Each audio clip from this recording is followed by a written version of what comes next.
সুপ্রিয় দর্শকবৃন্দরা, আমি এখন এসেছি একটি মিষ্টি কুমড়ার প্রজেক্টে। এখানে কৃষক মিষ্টি কুমড়ার সাথে সাথী ফসল হিসাবে আমরা দেখতে পাচ্ছি মূলা চাষ করেছে এবং আরও চাষ করেছে লাল শাক। এখানে সাথী ফসলগুলো উঠে যাবে, মিষ্টি কুমড়ার ফলন শুরু হবে। এটি একটি ভালো উদ্যোগ। মিষ্টি কুমড়ার গাছগুলা হয়েছে খুবই সাবলীল। আপনারা দেখতেই পাচ্ছেন এই জমিতে এখন লাল শাকগুলো হারভেস্টিংয়ের সময় চলে এসেছে। এখানে কৃষক মিষ্টি কুমড়ার যে দূরত্ব দিয়েছেন, একটি গাছ থেকে আর একটি গাছের দূরত্ব 10 ফিট। এখানে সার দেওয়ার কাজ চলছে।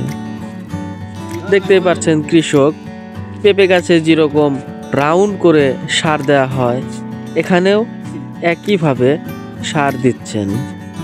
সার দেওয়ার পর ভালোভাবে পাচন দিয়ে এগুলোকে মাটির সাথে মিশিয়ে দিচ্ছেন। উদ্যোক্তা এখানে যেভাবে কাজ করছে, আশা করি এখানে ফলন খুবই ভালো হবে। দেখতেই পাচ্ছেন এখানে লাল শাক হারভেস্টিংয়ের কাজ চলছে।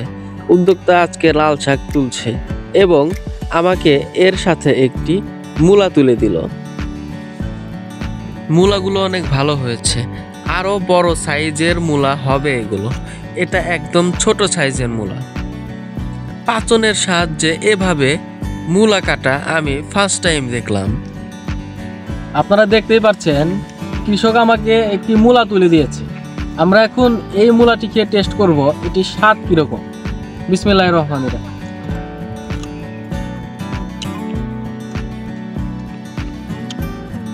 খুবই মজা, খুবই মজা, খুবই মজা।